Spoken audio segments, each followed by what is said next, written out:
So, hello everyone. We hope you are all tuned in. We're starting the Fire Forum Urban Parallel Session.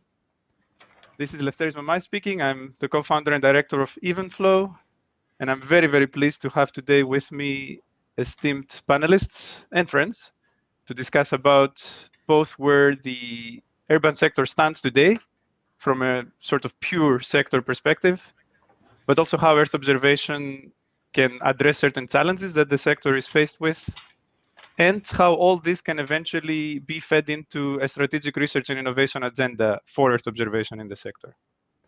So the session will be basically organized in 4 parts. In the first part, you will see the so-called sector lead, Evangelos Gerasopoulos, research director at the National Observatory of Athens, who will give an introduction to where are we now. You may already see his first slide. This will be followed up by our evangelist, Remco Timmermans, who will provide some insights on how Earth observation can basically fit into this picture.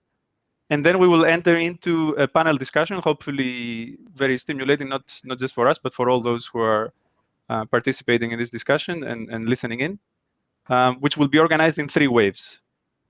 This maybe we can leave as a mystery for now, what these waves will be. And I should also say that at the end of each of the waves, though, there will be polls, like the one that has already been activated and which you can all participate in. So I'll just make it available for all of you. Please do participate in these polls, because they will allow us to get a better understanding of who is listening in, but also a better understanding of what you think is more relevant, more important, and so on. You will see there will be certain questions that are very much tuned to that.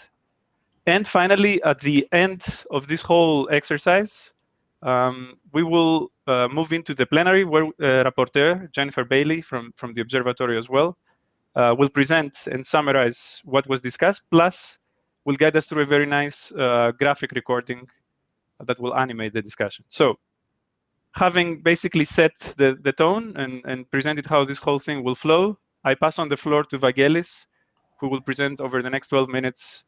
Where are we now? Evangelos, the floor is yours. Okay.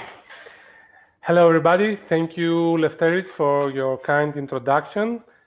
So with my presentation, I'll try to set the stage for the current status in the urban sector and potentially lay the ground for our today's discussion with some of the elements that I'm going to be presenting to you. And first of all, the question is, why the urban focus? Some elements that we have probably heard, but they are still very important. It is always very nice to have some numbers behind our discussions. So according to the 2018 revision of world's urbanization prospects, cities occupy a small proportion of the Earth's surface. Still, they host more than 50% of the world's population. They consume more than 75% of world's natural resources and generate over 80% of the world's economic production. And what's more, we expect by 2050 another 2.5 billion people to be added in the city's population. Thus, the percentage might reach something like 70% of people living in cities. Currently, at the global level, there are different policy frames that drive decisions. The 3 main ones are the Paris Agreement, which is a legally binding international treaty to limit global warming, and it has entered into force in 2016. The second one is the Sendai Framework for Disaster Risk Reduction, which outlines targets and priorities to prevent new and reduce existing disaster risks, and this was also adopted in 2015. And the third known one is the 2030 Agenda for the Sustainable Development Goals, which is a universal call to action to end poverty, protect the planet, and improve the lives and prospects of everyone on our planet. Again, put into action in 2015. So it looks like 2015 and 2016 were the years of some global thinking that tried to put some frames to drive things in the right direction. And what's a little bit less known is the new urban agenda. It's another policy frame, again, during the same years, but it's less known, that is trying to tackle with the complexity of the cities and their mechanism for decision making, which also tackles with all the three other policy frames. And this is actually the main frame that we are going to be dealing with. As we see here, we have the frames. And actually, when you have a frame, you certainly need some tools or methodologies to monitor, evaluate, and maybe refine and redefine the ways to achieve the targets. And one of the most appropriate ways to do things is the specific indicators and targets that have been put by the SDG frame, which has a dedicated goal number 11, on sustainable cities and communities. However, it's not the only goal that touches upon urban issues. Indicatively, goal number 3 is about good health and well-being, which is very relevant and competent. Number 7, affordable and clean energy. Number 6, about clean water. And of course, number 13, which is about the climate action. And what we need to do in the years to come is how all these policy frames and these indicators are actually exploited in the best way so that we have tangible outcomes and impacts for people in the cities to address specific problems and having all time citizens at the epicenter of these actions. But it's not just the policy frame. There are a lot of initiatives or regional policy frames that are put into action that really enable to improve actions in the cities. As an example, we have the European Green Deal, which is meant as the means to transform Europe into a resource-efficient and competitive economy. And there is a new initiative within the Green Deal, which is called the Green Deal Going Local, which actually puts cities and regions at the core of this Green Deal and envisages projects with direct funding for cities and with tangible outcomes coming into play. Then the next thing coming into my mind was Destination Earth, another initiative at the European level which aims to develop a high precision model of planet Earth to monitor both human and natural activity. And what a better landscape or laboratory could we think rather than a city to start implementing this digital twins concept that is very trendy nowadays.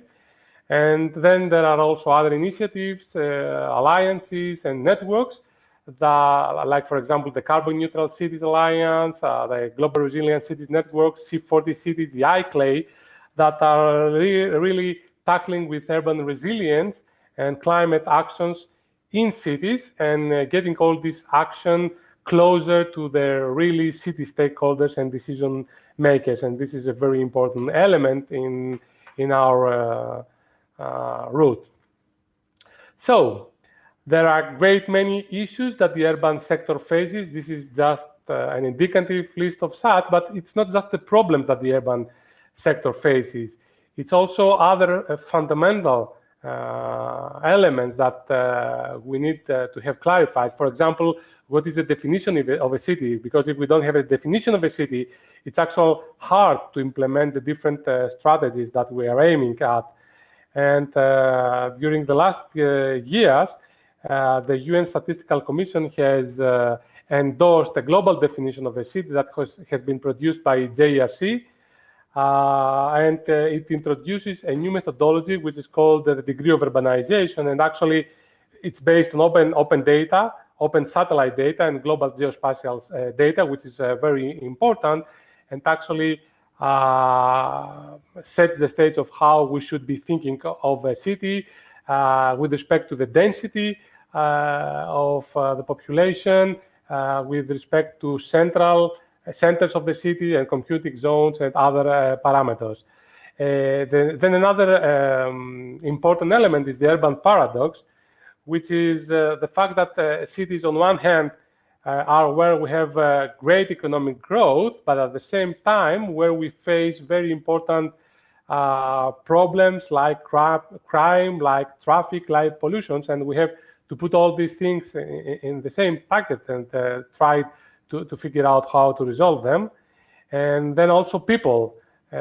Within a distance of a few kilometers, we may be having people that have comfortable lifestyles, or others which face great challenges like affordable housing, etc. So we need to take all this into account and make sure that social cohesion is maintained throughout all solutions that we are seeking and pursuing. And at the end of the day, we also have this smart city trend. But I was always wondering, trying to follow all these definitions of smart cities, what is the right way to approach it? Is it the infrastructure? Is it the technology? Of course, it's everything, but at the end of the day, to my mind comes, it's also about the decision makers. If they are smart enough to adopt and to implement all those smart approaches for the benefit of their citizens. And we all understand that it's such a complex, still rich landscape. There are, of course, many challenges, but also very many opportunities. And I think that the technological advancements of our times, like big data and artificial intelligence, are the right, probably, keys to unlock many of the opportunities that we are having in the urban sector. So I will not dig into more details about specific problems because this is going to be a presentation that follows, but the opportunities are very great many. But it's just that the opportunities, when it comes to implementation of such solutions, there are many obstacles in this. Many come from the research area, probably, but we are gradually tackling with this. But there are also others coming from the city perspective. So actually questions like, do we have people to support this transition to the new era? Do we have the money to do that? And do we have the money to maintain all these solutions that will come in front of us for implementation? And maybe most importantly, do we have the will to start implementing these elements? Because in many cases, for example, transparency has always been an obstacle to start implementing new methodologies in cities and everywhere else. So, coming back to the main policy frame, as we described it before, the new urban agenda,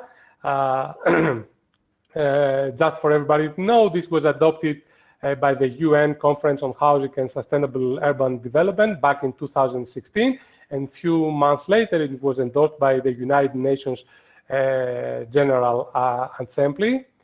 And what it tries to bring is a frame for actions at the national, regional, and local level to promote mainly urban well-being. And not only in cities, it includes the full spectrum of human settlements.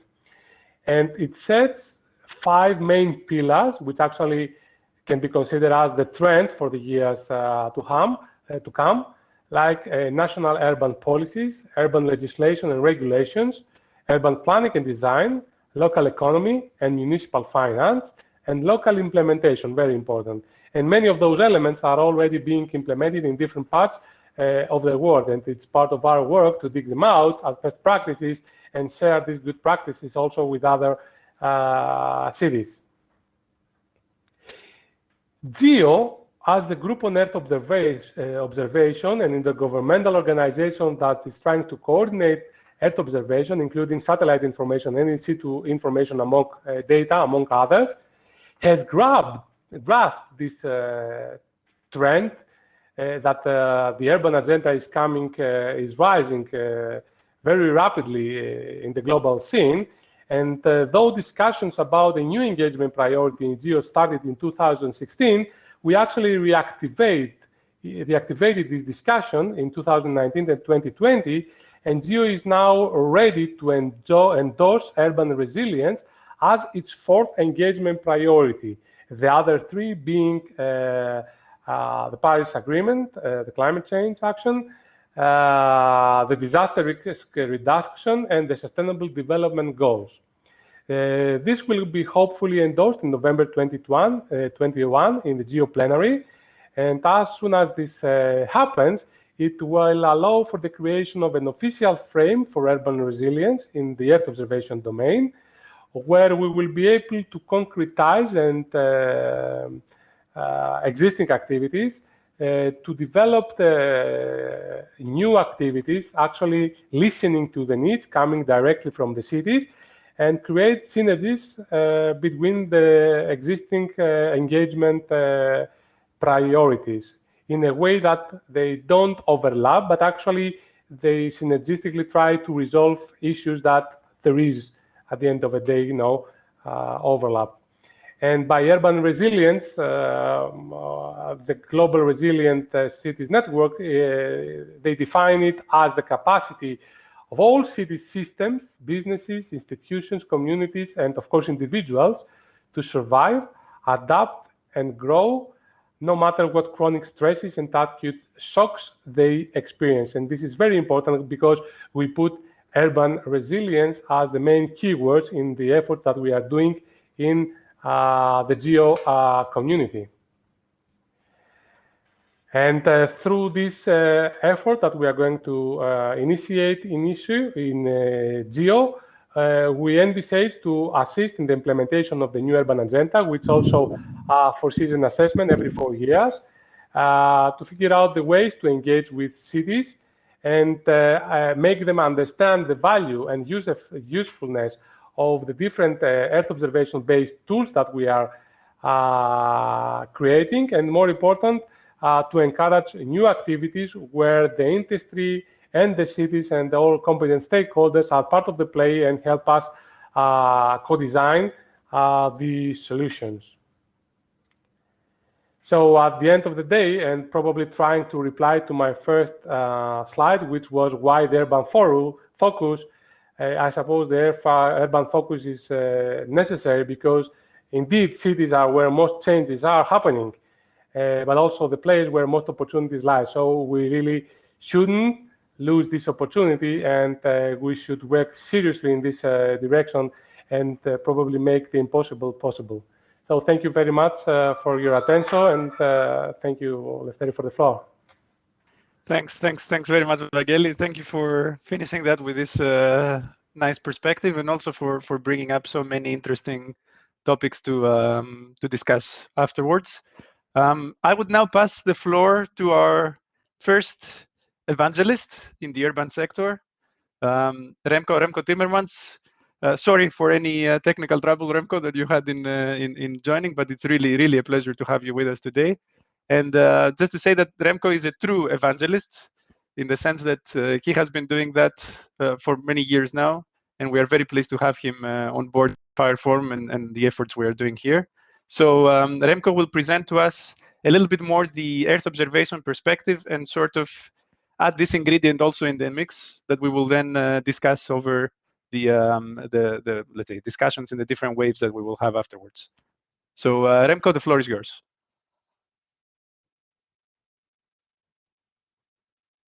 And, yeah.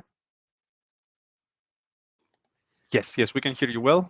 I actually can. Very good. So, well, thank you again for the introduction, and thank you for that interesting presentation on some of the challenges. I will maybe repeat some of these things, but I think the message that together as urban specialists we put down on the benefits of Earth observation will be really clear after this.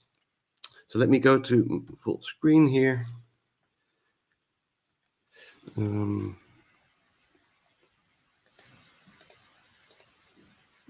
There we go.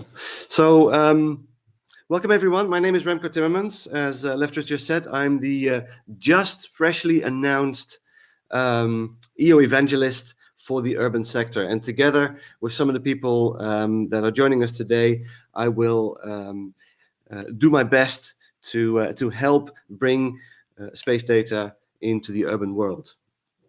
I'm going to talk about three things. I'm going to talk a little bit about Earth observation, but most of us will know that. Talk a little bit about the urban challenges, again, repeating what the previous speaker said and looking at combating barriers and perhaps a few examples. So first of all, the technology that we're talking about. We're talking about satellite technology here for the benefit of urban planning and urban management. And when we talk about space data, when we talk about satellite technology, we really talk about three different sides of the use of satellite. First of all, communication. Secondly, satellite navigation. And thirdly, the most importantly here, Earth observation. But all three are considered space data that all play a role in the benefit of urban development. Now, the benefits of Earth observation technology can really be summarized in one sentence that I put into this slide, where we can say that satellites observe the entire planet, so not just cities, the entire planet, in increasingly high resolution. There's a very fast development happening at the moment. We're not only talking about pictures, we're talking about many different bandwidths, many different spectra in which these satellites operate. And this data is easily combinable with in situ data. The information is non-disputable. There's no tampering in space. The information is digital from the source, and it is practically real-time with many satellites flying over an area many times a day.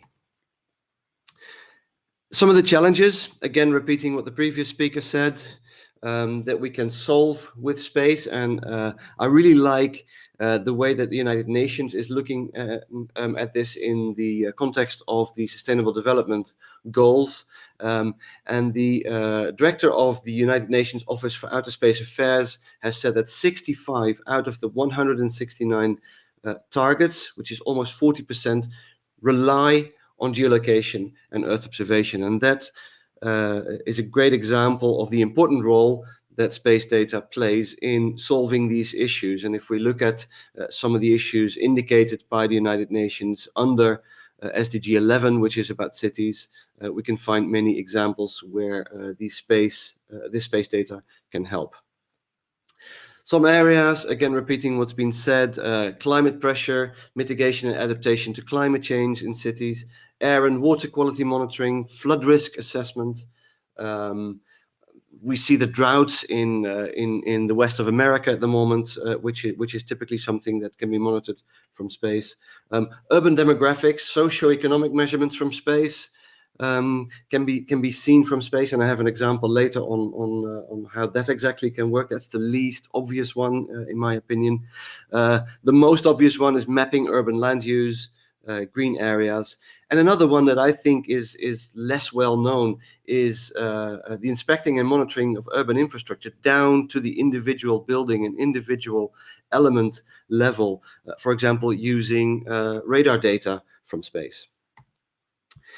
There's lots of barriers. We've heard that there's lots of barriers in the uptake of space data from an urban point of view. And lots of these barriers really come down to urban myths. And this is, I guess, where I as an evangelist come in, but we all as the Earth observation sector came in to counter these urban myths, these perceptions that people have, like Earth observation is very scientific.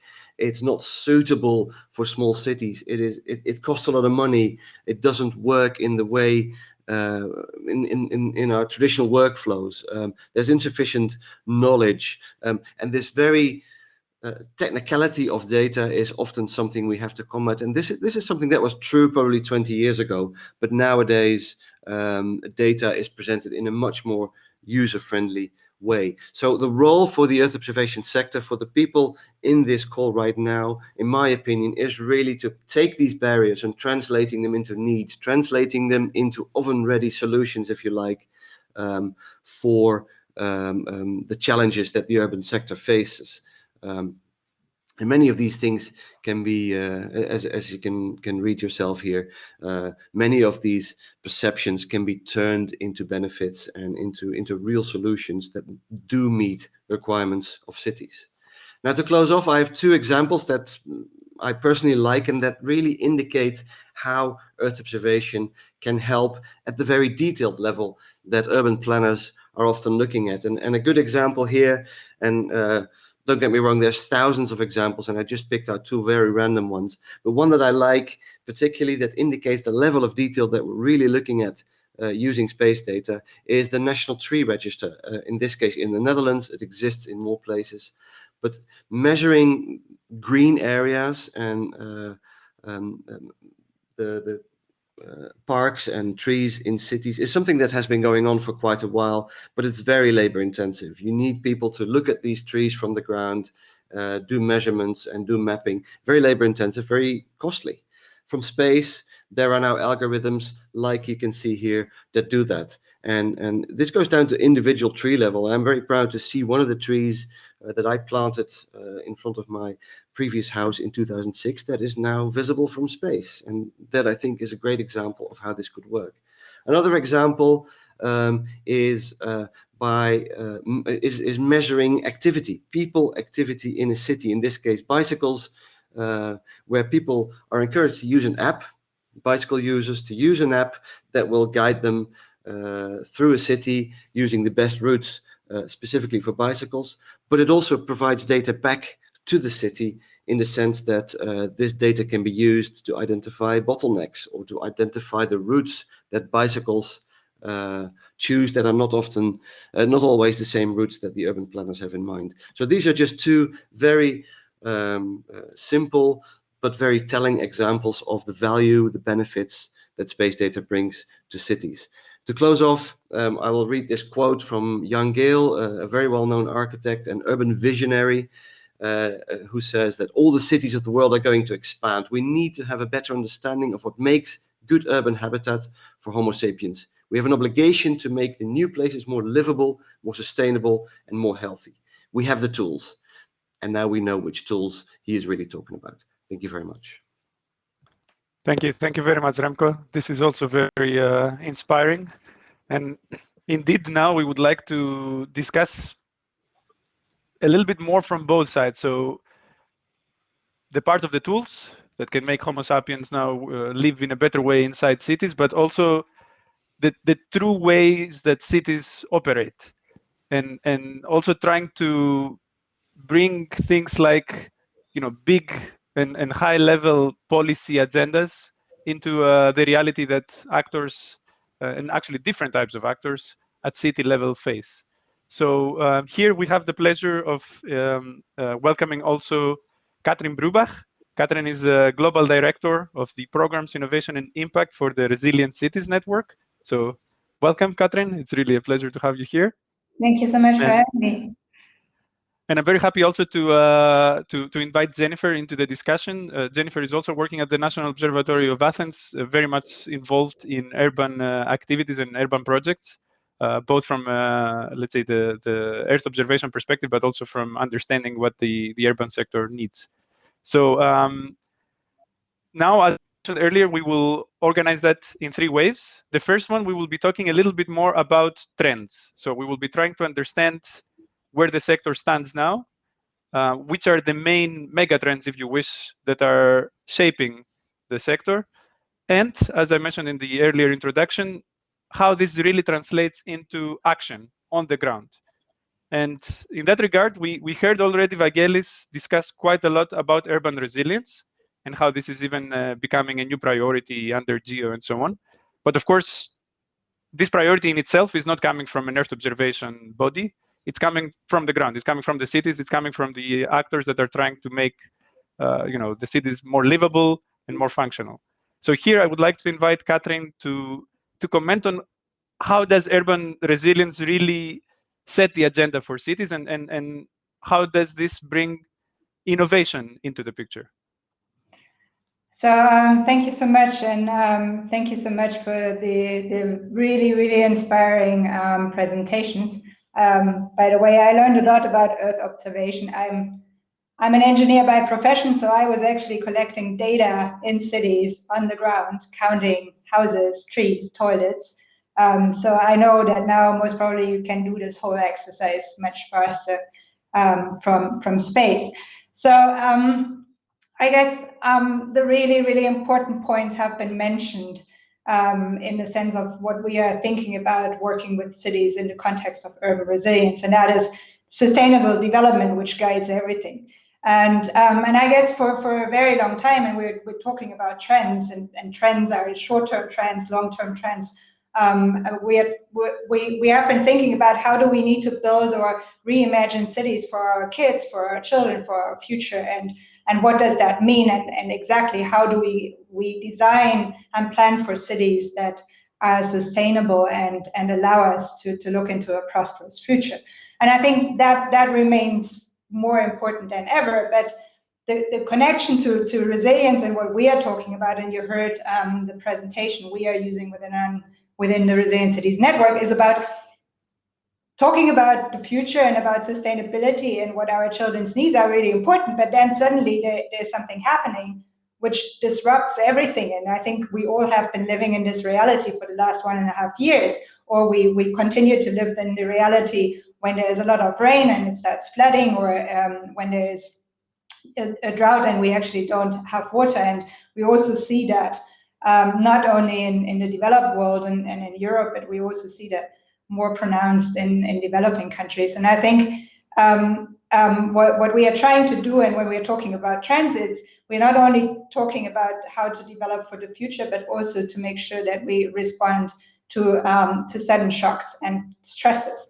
And in that context, I wanted to mention one more important threat we as the Resilient Cities Network are looking at when we're talking to our cities. So we heard about climate change, we heard about urbanization, but we also we look at globalization, and I think we all have seen that what happens if there's no water in the Jordan Valley, and that's something we could see in a small impact. That means that maybe we don't get the bananas we really like into our supermarkets. We have seen how fast a virus can travel, or how quick it can travel from China to Europe, and how interconnected the world is. And I think that is something which I would like to mention in the context of what threats cities face. So it's climate change, it's urbanization, we heard that, but it's also globalization. We are so interconnected, and whenever we start to think about solutions, and that's the connection to innovation, it means we need to think about all these three things, because problems at the other end of the world can cause problems to us within a day.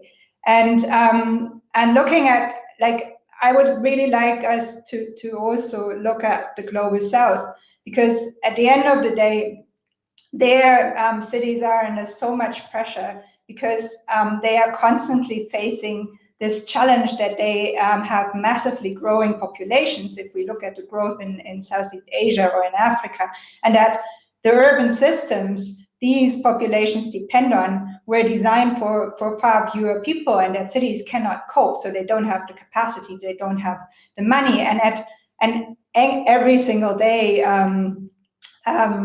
these cities need to take decisions. What do I plan for? What do I do first? Where do I do and set my priorities? Coming back to I guess to COVID, and I think everybody talks about COVID these days, or maybe not that much anymore, like a year ago, but COVID literally has changed the world, and it also has changed how we and everybody talks about resilience.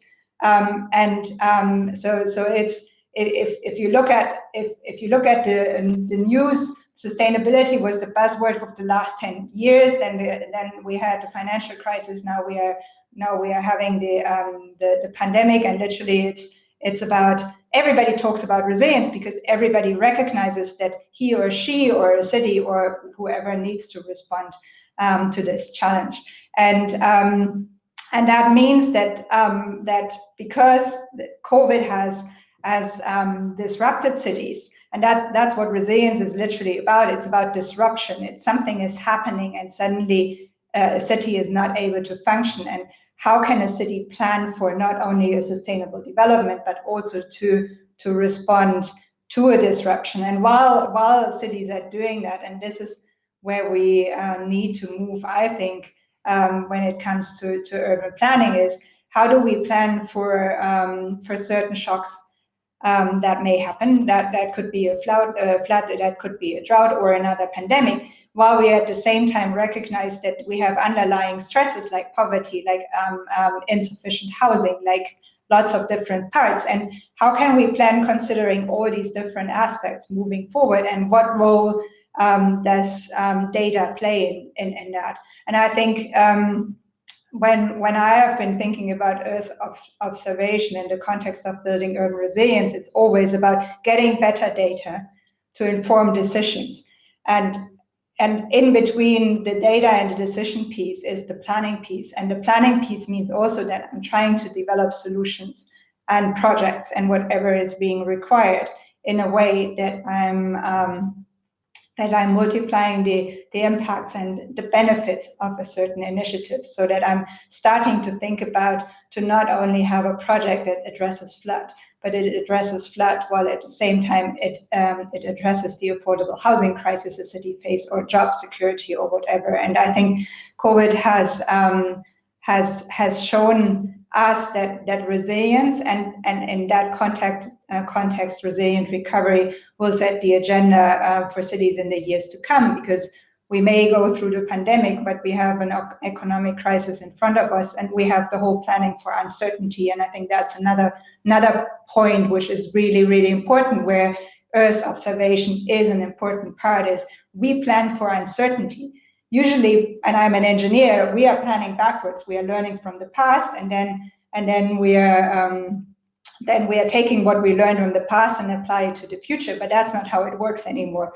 We need to really think about how we can look forward and plan based on things we don't know, and where we get the data from to do that. So I guess, in my opinion, the agenda and the trend for the cities in the next years will definitely be how to build resilience and how to apply Earth observation in the context of a resilient recovery. And that means addressing multiple risks and vulnerabilities at the same time towards a sustainable future that we all hope for.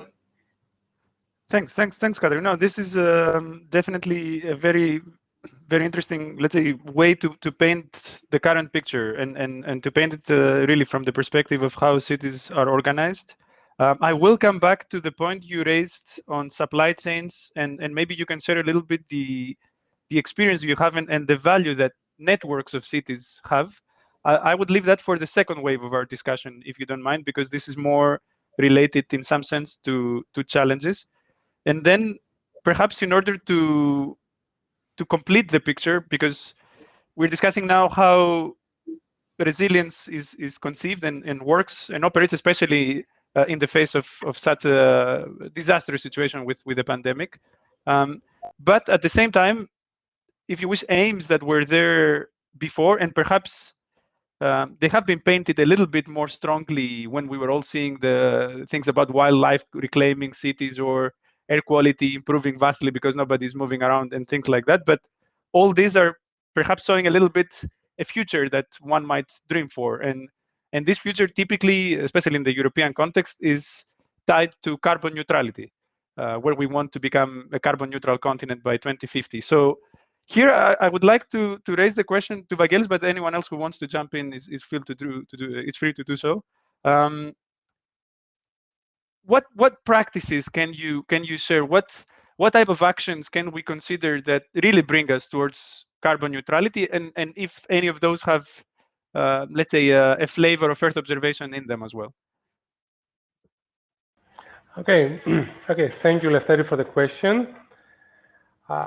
I suppose there is not such a thing like a single reply to that.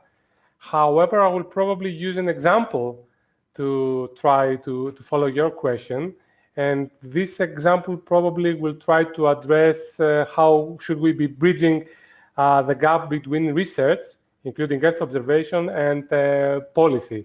So I've been describing the different policy frames, but especially when we are talking to cities, it's not always obvious how can these directions can reach down to the city level and lead to some tangible action. So the example comes from the country where we live, in Greece, and I'm sorry, I happen to be a member of the National Experts Committee for Climate Change.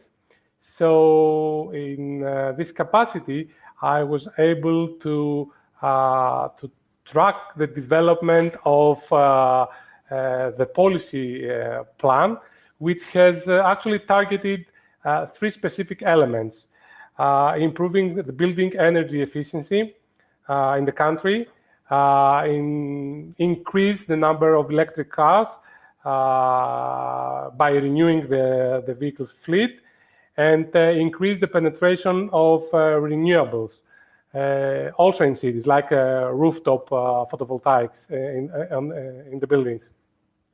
So, and for these 3 priorities, there have been specific targets set, okay? And this was part of the national legislation. Now, changing the head and becoming a researcher, I got, with my colleagues, this policy framing and targets, and we submitted a proposal in Horizon, where we had to find solutions exploiting Earth observation in order to facilitate the implementation of these 3 policies.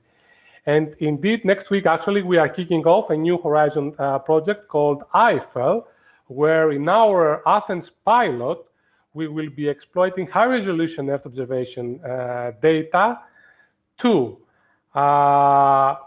monitor the climate change aspects that you raised.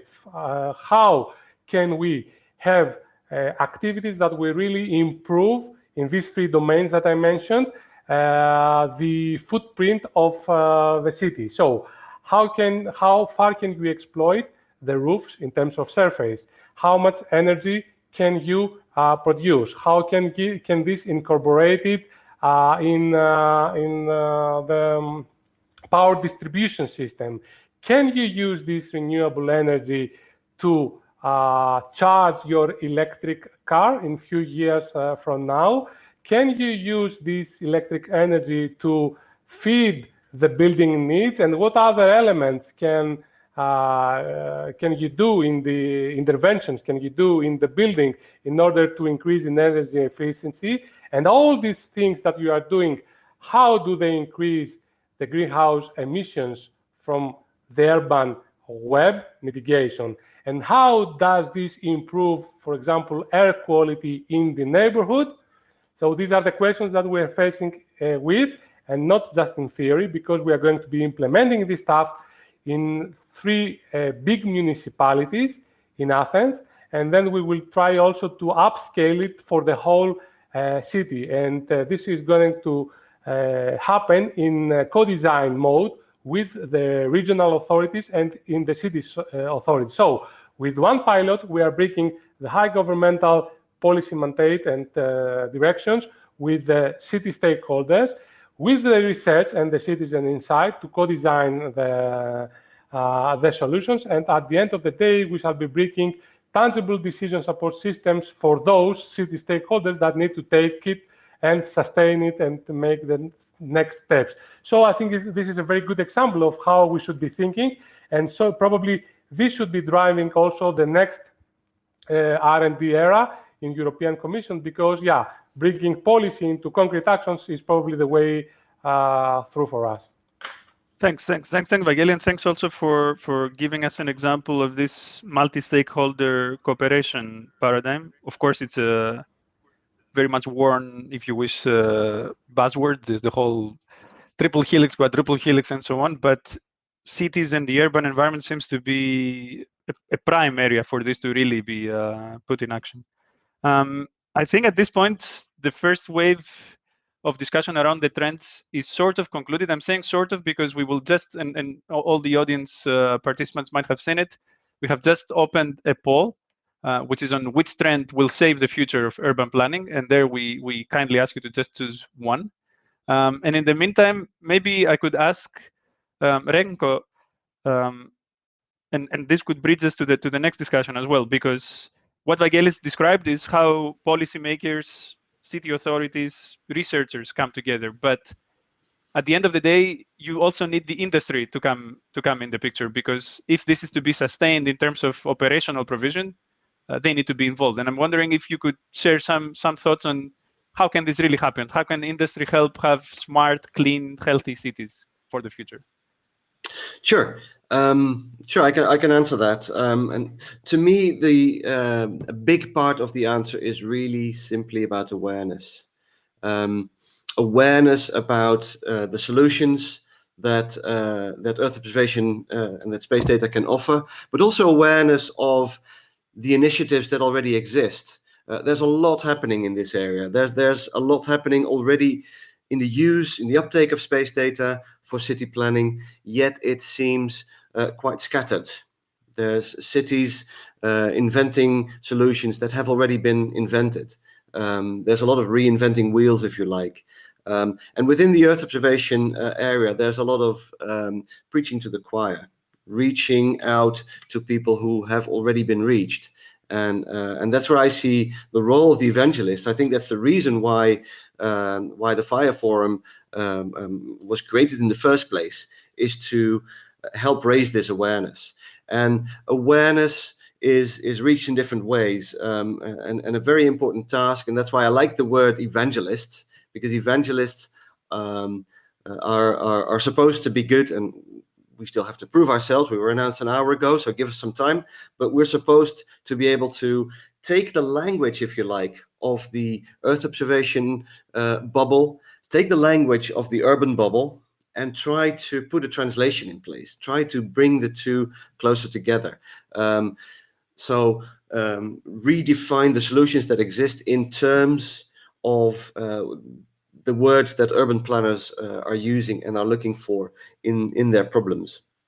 And I think if you are able to apply simple communication techniques to that we can raise this awareness, both with urban planners, and don't get me wrong, also with the Earth observation sector, who will need to learn to speak the language of the industry, because we do see the focus shifting from the technology. Earth observation used to be a very technology-focused area into applications and solutions, and we need to relearn the language of speaking into solutions. And then I think this awareness and this uptake and this avoiding of reinventing wheels will be prevented. Thanks. No, this is definitely a very, very sharp point. It's something, I guess, both sides are also, I mean, they are aware of the lack of awareness of each other's words. So hopefully, yeah. If I may jump in here, here, please do. Because Remco really touched the point, and I wanted to say that in Geo community we have a specific subgroup which is working on creating the right use cases, so that people like you and Evangelos can use to spread the word of the Earth observation use to city stakeholders. So this interface is really, really important, and we should definitely be the two communities in touch to achieving this. And I see Katrin also wants to comment on this. Yeah, I think I have to. I think it's more than just language. So clearly, and I think one big issue we see in cities is cities are operating in silos. So if you just look at the city system or the city government, it's not that people are talking a lot within city government. And I think that has been, from our experience working with 100 cities globally, be one very important part in establishing a chief resilience officer, which is actually not an urban planner or not an engineer or not something. Yes, they can have these professions, but they are operating horizontally to improve communication and collaboration within the city government. Then you add a next layer and you say there are like all these technical experts, the private sector, businesses, God knows who coming, and we all need to talk about. And we need to understand each other. That's where the language is coming in. But we also need to find ways to collaborate and to talk to each other, and that is a big issue. And that's what we are trying to do in these city networks. And you have mentioned C40 and ICLE and us and so on. And I think it's about bringing the right people together to learn from each other, to exchange and to expose. And I think this is not only where the private sector or technology or anything is coming in connection with cities, but also where cities can learn from cities. And I think you are very much right that a lot of cities don't know what's going on. So I work very closely with the city of Cape Town around the drought. And one big issue they had was that within 6 months, there were like literally 60,000 boreholes drilled in the city. And we were discussing at that time, is there an opportunity with satellite images to actually spot and identify these boreholes, because the boreholes are draining the aquifer and there's a massive threat if the city doesn't understand where boreholes are and people are not registering. So and there was a big conversation in this group of super smart people, and nobody said, I don't know if that is possible. I don't know if AI can do that. So I think it's about talking the same language, talking in examples, talking in solutions that people understand, but also finding the right way to collaborate and to start that talking. And the interesting part is we are talking about that now. I'm not a city. I live in a city and I'm working for a city network, but I'm not a city. We don't have a city here. So I think that this is, and I think that is a really, really important part in resilience planning. And I have to say resilience planning, it's collaboration and cooperation, because we have to learn from each other and we all have to come to the table, because there is no single person, single organization who knows everything, but we need to sit together to exchange. And I think this is what I heard before, but it's learning, it's looking at stuff, it's exchanging. So, and that's more than language. That's definitely a lot more active, I guess. But then, if I may follow up a little bit on this thread, and now we have already sort of naturally moved into discussion around gaps and challenges. So looking for a moment into the European context, there are several initiatives, policy-driven, that in many ways you could argue that they do bring together the different actors to talk to each other. There's the EIP on the smart cities, there are the sustainable urban mobility plans and the whole mobilization around that. And I would like maybe to raise the question to the whole panel in that regard. What is the real impact of all this? Is it actually fulfilling all these goals that we're discussing around resilience or carbon neutrality? Is it addressing these challenges, even the nitty-gritty challenges that we're discussing? Do we need to do something more?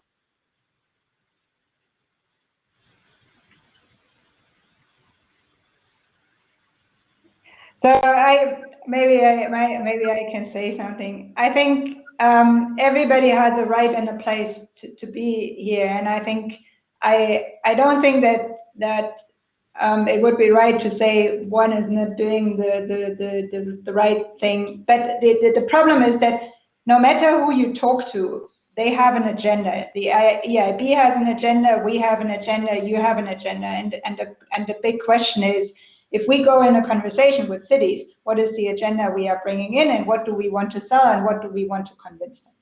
So, in my opinion, one of the most powerful ways I have seen is if people who have the same issues talk to each other. So, and that's what we see when cities start talking to each other. So when you have a conversation between multiple cities on Earth observation, that will go totally different than any of us sitting in this conversation.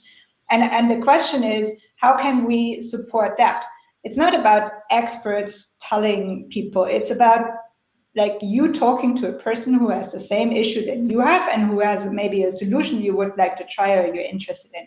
And I think this is where we have to learn, is about how can we bring peers together? How do we actually are able to work with one city, but then together with that city talk to peers and they learn from each other. So I think that's really important. And maybe just a very quick comment on that, and this is actually not relevant only for this session, but all the sessions that are happening this morning and also in the afternoon on FIRE. This is precisely the the real aim of FIRE as a project and as a forum.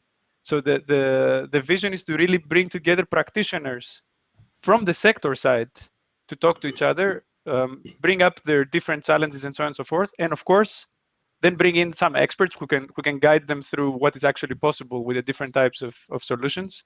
Bring in the evangelists as well, who can really sort of break through these different barriers and spread the word. So we're not there yet. It's you know, something that we'll need to work on still. But I'm very happy to hear that from your perspective, and I'm very happy that we're all working in that same direction. Maybe to continue along this thread further in this gaps and challenges perspective, because one of the sort of holy grail discussions when it comes from the Earth in the Earth observation sector is the whole discussion around user uptake. So why, when we have such beautiful solutions that can either you know, look into what's happening in the air we breathe, in the green parts of the cities, in urban heat islands, all these things, you know, why are they not taken up enough? What you know, what's stopping us? Or is it an organizational point? Is it a technical point? So maybe Remco and Evangelos, you could, and Jennifer, of course, you can jump in and share some thoughts there. Yeah, if I may start, yeah, I think this is something we experiencing while implementing a project. I think it is very important that in such cases we are able to design and implement very concrete pilots, which from early on they engage with all competent stakeholders. As I said before, it is very important that you have on the same table all the disciplines that are relevant to the thing that you need to resolve, the decision makers. You have their agendas on the table, and you need to know how you can adjust to this. Unfortunately, this has not been happening successfully for many different ways. Maybe having the engagement of the stakeholders being part of the problem, but during the last years, I mean, the authorities are able to be partners of projects, so they have their own budget and they can find the resources to be part of this process. Of course, they need to be trained on how to do this and how to follow with the different actions decided. And yeah, that's important. And as soon as we are able to create those use cases, then, as I said before, then it's very easy to start the replication. And as soon as you start the replication, then you have also what Katrin said. You have all the players of a city talking to all the other players from different cities. And there is where traction begins, because then they can exchange information like, okay, what was the cost that you saved doing this?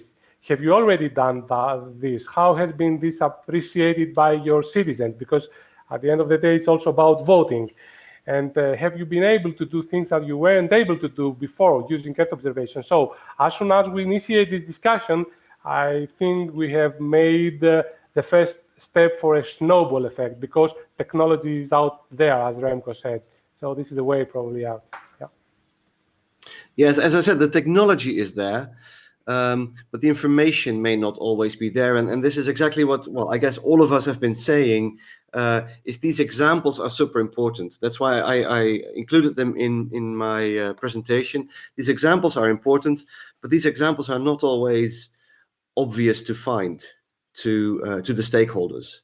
And for example, a few years ago, Nereos, the organization of space regions in Europe, they issued a little book with 100 examples of space data applications across different industries, including urban, mostly from universities. And they had a big campaign on pushing that information out to the different stakeholders. But even they were only successful to a limited amount, probably because they didn't talk to all the stakeholders. They seem to be very heavy on the government side and on the education side, but not on the industry, and definitely not on the cities side, if you like. And but still, that example indicates on well, perhaps something that we as a sector can do in bringing these examples together and finding ways to bring these examples into the right discussions that Katrin was mentioning when these peers are together in some shape or form, that we inject these examples to this correct audience and where they can share these different examples. The example of the tree monitoring that I just indicated was developed for the Netherlands and has been implemented in the Netherlands. And I very much doubt that anyone outside the Netherlands has ever heard of it. Yet the algorithm that was built applies to any country in the world, really, any city in the world. Netherlands is such a small country. It's almost a waste of effort. And if we can find a way to bring these examples to other places, that would be a big win. Am I allowed to just yes, please do. I think so. What I'm hearing, and I think this is like super exciting. I guess if we manage what Evangelos was saying about, so we are working with the city doing that, and what was said is like, if we can design something where like multiple cities come together around a challenge, and we are applying solutions on this specific challenge in multiple cities, and they become these multiplicator, the champions of something, and they start talking, then we can potentially take it anywhere. And I think this is where I would also like to stress what we are trying to do is, so if you have 2 European cities and you do have 2 South Asian cities and 2 North American cities, and they are working on a solution around a challenge they face together, then you multiply the technical expertise, the peer-to-peer learning, and the knowledge, and then you can push it out. And I think this is the concept we are trying to apply around resilience challenges through the programs we are implementing. So our programs are literally global programs with multiple cities working on the same challenge and applying solutions. And I think I would really encourage, and I know that in Europe that's happening partly, but I think this would be a wonderful field to apply exactly what we heard, to bring the technical people together and the cities together, and work with multiple cities at the same time. No, thanks, Katrin. And in some way, this represents a way to address fragmentation of efforts from the demand side. And I was wondering, Jennifer, if you would like to comment also on the fragmentation of efforts on the supply side, on the EO community side. Sure, thank you. Yeah, I think just kind of following up on that, there is a lot of fragmentation. A lot of different people are doing similar things or focusing on similar issues in the urban domain. And really a problem there is kind of bringing those people together to see where we can reduce that sort of duplication of efforts in some cases, or just bring together different pieces of the puzzle to give a better, more fuller picture of how we can use EO to address these problems in the larger urban fabric. So kind of the whole discussion that Evangelos was having earlier about GEO kind of giving us this umbrella of urban resilience or resilient cities and human settlements to kind of bring the community together, reduce this fragmentation, see what's going on and how we can address different issues, and how they might also while addressing green spaces, also address air quality issues, and kind of give that use case or like different case study example to different cities or to different EO players even, where they can see it applying across the world in different situations as well. Thanks, Jennifer. Actually, this is a perfect segue for our next wave in the discussion. I should say to the audience, there is a poll running now, and we will leave it running for some time also during the third wave, looking into what hinders greater uptake of EO solutions in the urban planning context. So please, I invite everyone to vote on that. I'm saying it's a perfect segue because, again, if we cycle back to the beginning, we want to build a sort of collection of inputs for a strategic research and innovation agenda in the urban planning sector and with regards to using Earth observation solutions. So one would imagine that if we are suggesting certain projects would happen, and this would be built around certain use cases like you guys are discussing, where is the real value proposition of Earth observation? Where should we focus on? What should this first wave of new efforts in this sector be focusing on? So this is a sort of rapid fire question. So everyone feel free, take a minute and give some insights.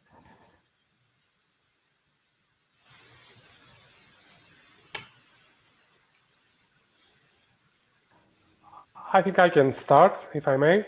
Yeah. So please. I think there have been many, very many projects during the last decade that really produced some nice and tangible outcomes. But as Remco said, are we all aware of these outcomes? Because most of the times, the solutions end together with the end of the project, and this is always a problem. So probably the new era of projects should make sure that we build upon existing efforts, achievements, things, and that after the projects, we have also a mechanism that enables different players, and we can talk about this, to sustain these solutions and make them part of a city everyday life. And such players could be either the authorities, but then we should be talking about capacity building in the authorities, about funding, or about national adjustments of their funding and agendas in order to be able to sustain this stuff, but also, and probably most importantly, the industry, because I suppose companies, SMEs in cities could be the ones that take up such solutions, and through a P2P, relationship, they can have it as an ongoing activity that really brings benefits to the citizens and the cities. So I think this is one of the things that we should start from. Existing priorities, we have many, as I said, biodiversity, air quality, mature Earth observation applications that would really help us spread the word and make it people fully aware of the capacities and the opportunities behind Earth observation. And then as things maturize, then other issues like climate change, which are not directly, it's not like just monitoring carbon dioxide. There are great many opportunities behind Earth observation to tackle climate change mitigation and adaptation, but I think this will maturize with time. And I might just follow up really quickly on that, kind of just showing that EO, at least from my perspective, EO is more than just pretty pictures of Earth. I don't know, kind of bringing it together and like we were talking about, reducing the fragmentation, showing that it can address all these different things. Like Evangelos says, like how can it actually see the climate changing over time, plus also monitoring all these other aspects too. So just taking it beyond just the visual static aspect, which I think it's portrayed in a lot of ways. Yeah, and I guess I would like to add to that. I think we also need a little bit of shift on how we start addressing that. So it's not like going out and saying we have a solution, or like Jennifer was saying, these pretty pictures and they will help you. It's about cities will start working with you guys if you perceive them as customers that do have an issue they need to solve for. So they are not buying a solution at the doorstep when they don't understand how the solution is actually addressing the most pressing needs they have. So the issue is that I think, and that's where the language issues come. It's about, we can help you solve the problems of the 21st century, and we can help you to solve the critical problems, and we can help you to actually advance your strategies if it's net zero or God knows what. And this is how we can do that. And I think we had some very, very amazing examples by doing, so to say, design sprints. So discussing around a challenge and bringing in certain solutions from multiple angles, rather than going in with a solution and say, this is what you need to do. And specifically the tree coverage aspect. So we did a forest strategy, an urban forest strategy, together in Melbourne with the city, which is one of the major initiatives of the city to build urban resilience now. These parts, like what you're saying, this is what cities are looking for, but they need to understand how it actually helps address the challenges. And I think we need to give time to understand what they're trying to solve for before we go in with the right solution and tell them this is what you need. Because as soon as you come in and say this is what you need, they may take a step back and say, no, I don't understand it, and I'm not sure, are you just trying to sell me something? And so I think that's where we also need to make a little bit more of an effort, trying to understand and to listen what they want, what they need, and then offer them something which is really adapted to the context and the reality they are in. If I can bring 3 keywords in the discussion, which could be areas of focus in such a sort of strategic perspective for the integration of Earth observation in the urban sector. Procurement, which is something that you might say, well, it's easy, but is the procurement system of cities tuned to be able to use this type of technological solutions? The second is capacity building. Are the people that eventually will be working with the type of information or data that Earth observation provides able to do so?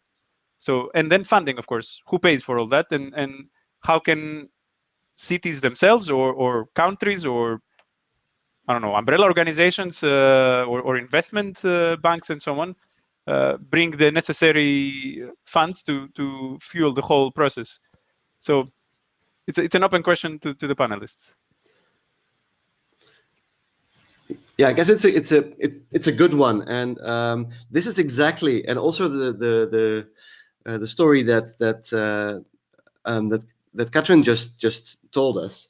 This is exactly what many of the startups in the Earth observation area are faced with. And this is probably where we should look a little bit inside how space data uptake is being promoted from a European point of view, is with a very heavy focus on promoting startups. And startups are typically organizations that need to learn the basics from the ground up. And one of the big mistakes that they make, and this is unfortunately something that happens in the EO industry a lot still, is that they talk about solutions. They talk about solutions that they offer to problems that they may not quite understand. And if you look at Startup 101, how do you run a business, is you have to let go of that. You don't start with a solution, you start with a problem. And that's why many of these startups fail. And you see the startups that do make it to a healthy state, if you like, and the startups, and mind you, and this is another answer to your question, that are able to find funding, because funding is available. Funding is not a problem, but finding funding for the right projects is a problem. But if you have a good idea, if you have a solution to a real problem, then the funding is the easy bit. The procurement, I agree with you. The procurement is often something that is different in every place that you want to go to. So once you've landed your first customer and you understand the procurement system of city A, and then you want to apply the same solution to a city that seems to be having the same problem, you are faced with a completely different procurement system. And that is where I guess the sector needs to help. But the capacity building that you mentioned, so making sure these startups understand the problems of the cities and being able to develop solutions based on these products, I think is key, and is something that we should that we definitely should address first. And I think what you're saying is so right, because cities also don't want to be the playing field and the test field, you know. So they also need to learn, and we are running at the moment two different programs on improving, actually, on helping cities build capacity, how to work with startups and with small organizations and businesses, and how they can create an enabling environment for them to come in with their solutions. So I think what you're saying nailed it on the head. And the procurement part is not an easy answer exactly for what you're saying. It's different everywhere, and you may be able to do it somewhere in one city, but not in the other. And I guess this is where we as like city networks can play a role and can help, because we can bring cities together and create an environment where a startup or somebody who has a solution can test it out, but then we are doing it in a protected kind of way and not in a kind of a business environment. But for that, it's important that we are trying to address a problem and not become the seller or the business developer for a solution. If I may follow up, and knowing, I mean, that also officers from the European Commission are probably following this discussion. Actually, I'm sure they do. So I'm really happy also to see that there have been some calls out there that they would be helping cities on how to do the procurement, and they would help cities to coordinate each other and find common ways to do procurement and exchange good practices for the use of Earth observation. So we are in a good direction, and I hope we keep up also efforts like that, which we shouldn't be taking for granted. It's really important to do that, and sometimes it can be an obstacle that would prohibit someone to take some action. Why? Because they don't want to waste resources and 1 year of their time just to do a procurement that might fail at the end of the day. And I'm also happy because I see that in many countries, I'm talking now about the capacity building thing, I mean, the direction is that the authorities are somehow obliged to justify that they have connection and collaboration with research institutes and the academia in the area, and this really helps solutions, EO-based solutions, I mean, to reach the stakeholder and help them in terms of capacity building, in terms of training, to start implementing those solutions. So we are in a good direction, but we have to, to intensify all these activities, I would guess. Thanks. Now, since we are 15 minutes more or less before the end of this session, I would like a final super rapid fire, basically a couple of words response to the question: if you were given the task and the mission to draft this R&D strategy for EO in the urban sector, what would be the one thing that you would, put your money in? So if we can start with Jennifer or Katrin. Jennifer, go ahead. That was difficult. I guess I would say focusing on kind of the specific use case sort of scenario that we talked about, bringing together these different cities and focusing on one issue is where I would focus, where I could see EO really playing a tangible, concrete role and integrating itself into sort of urban practices and talking to the right people and talking the same language, figuring out how to solve those issues and bringing people together. So, all right.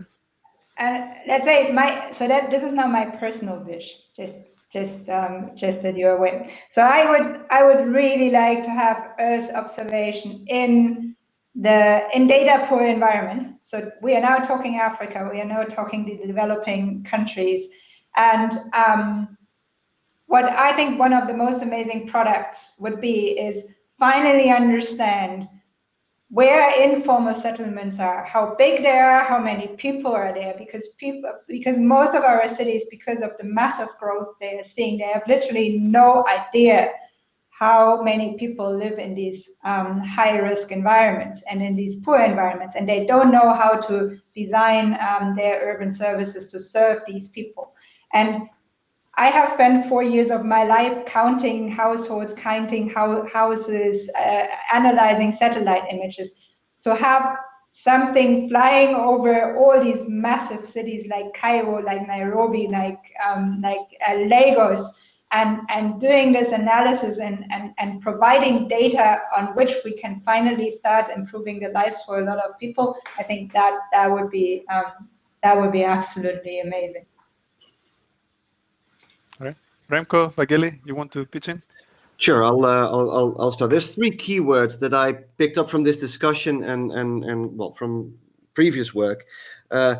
and I'm going to mention the three, and I'm going to pick my favorite one. So the three key words around Earth observation applications for cities is livability, resilience, and sustainability. Those are the key trends that we were talking about.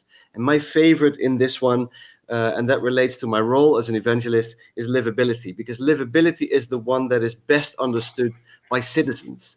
And Katrin mentioned the word people a few times, and I would like to bring the challenges, the solutions, and the awareness down to the level of people, because that's ultimately how people understand these solutions. If you can clarify how these solutions, how these Earth observation benefits apply to individual citizens, then I think the citizens will understand it, but also the politicians that are voted in by these citizens will understand these things. So to me, citizen is a key word, and with that, livability of cities is a key word, because that brings it down to the human level. And often we are way too abstract in the words that we choose and in the documents and the policies that we write. You lose the connection with the people, and to me, that's what it's all about. Fully agree with you, Remco. Livability is really a key word, and I would also add well-being. Well-being being such an inclusive term, it combines everything. So livability and well-being should be actually, the target. And if I could share a relevant to the word livability vision, is that Earth observation and us as Earth observation experts, we are the doctors, and we have a stethoscope. And with this stethoscope, we are actually able to see how the city inhales and exhales. And as soon as they are doing this, all instruments in the body are lively doing something. Traffic, it's pollution, it's the building, it's the energy. So we are there actually to heal the cities. As soon as the cities know that they can trust that observation, and they come to the doctor. Thanks, Vangeli. We were all waiting until someone would bring up stethoscope in this discussion. So this is really a very good way to also open the last poll and open the floor to some of the questions that were raised by the audience. So I see there is one usual suspect who has raised quite a few, our good friend Emmanuel. And I would like just to read part of this point. It's basically the story around this fragmentation that happens sort of both on the supply and the demand side, and should there be a sort of big picture of all the smaller pictures that are under there, and if so, how are we going to do that? I mean, I think the simple answer to that question is yes. We all would like it to be there, and there are initiatives of bringing many of these initiatives together. One being ERSC, who is bringing this together in these EO portals. They have these two different portals, EO Mall, and the name of the other one escapes me at the moment. There are initiatives. I don't think they're complete though, and I think it's very difficult to make them complete. But yes, I do think we should put some effort into trying to map it out for the different cities, so they can see what is available, and a platform where these lessons learned can be shared. I don't know if the EO Mall is going to do it, but something like that, where you have one place where all these things are together, would be great. I don't know how realistic that is on a very short term, though. And from the supply point of view, I am sure that as soon as urban resilience is adopted as the fourth engagement priority in GEO, that would really boost limiting the fragmentation of efforts. We have many activities already in place in GEO and initiatives. So I think those will be better coordinated. They will be enabled to grasp better the needs, and they will be adjusting, all the research, all the R&D needed to reach some solutions. And then, yes, as soon as these new advancements are taken up by the industry, then we are closer to the city, and then we hope that Remco will be able to bridge this gap with the city stakeholders and complete the circle and start talking together, all of us. Thank you. No pressure there. No, Not at all.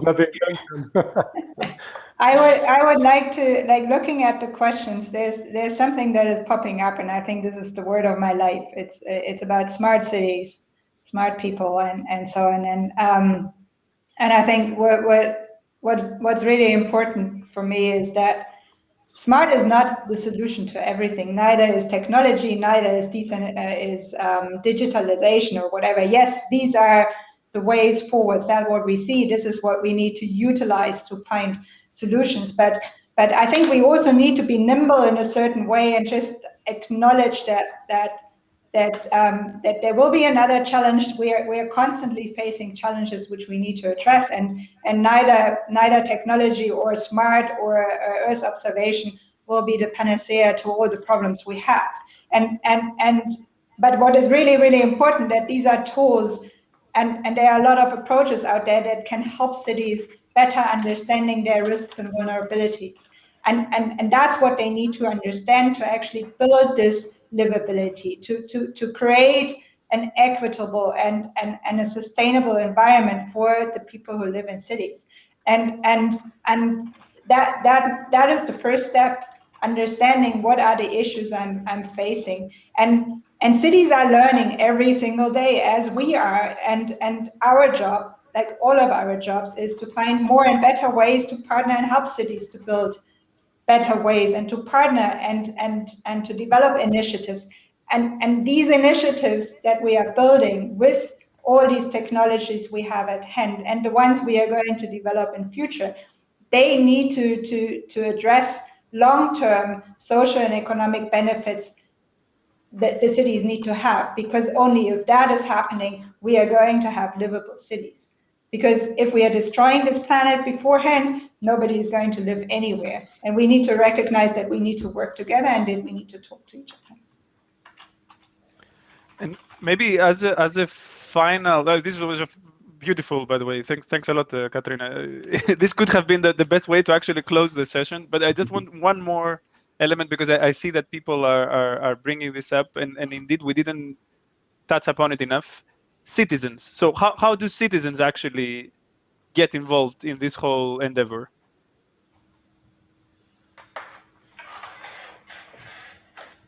Well, that's a difficult one. I mean, if I look at the fourth question, is from a citizen. Well, we're all citizens in a way, but it all depends on how actively you want to pick this up. And I guess it starts at the lowest level, your own city. Look around your own city and look at the problems that exist in your own city, and try to find angles on helping people who are working on those problems to solve them. And aspiring EO evangelist, Lucas is asking here, your own city would be a great place to start, because that's the easiest city to understand. If you live there and you live the problems, then it's the easiest way to start finding solutions. And I think your own city is a good place to start. And if you want to help us bring EO benefits to these problems, start by thinking about solutions for those problems from your own city's perspective. And that would be a great place to start, I guess. And that's not just for aspiring EO evangelists. That's really for any citizens who want to be active in solving your own city's issues.